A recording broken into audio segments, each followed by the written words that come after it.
ఐబొమ్మ రవికి సంబంధించినటువంటి వ్యవహారంలో స్పెషాలిటీ ఏంటంటే తనకి సంబంధించినటువంటి 2 డొమైన్ల వల్ల దొరికిపోయాడు. ఒకటి అమీర్పేటలో, ఇంకోటి అమెరికాలో.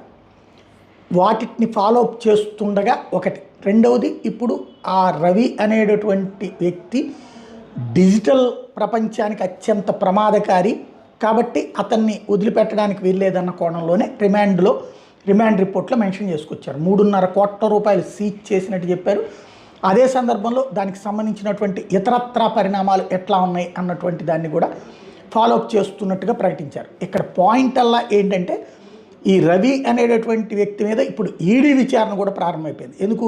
ఇతని అకౌంట్లో విదేశీ నిధులు పడ్డాయి అన్నటువంటి. ఈ డొమైన్స్ వాడినప్పుడు డిజిటల్ పేమెంట్స్ విదేశాల నుంచినే వస్తాయి. అవి కాకుండా విదేశీ సంస్థలు ఇప్పుడు లైక్ అదేది ఈ పేకాట లేకపోతే బెట్టింగ్ యాప్స్ ప్రమోట్ చేసేది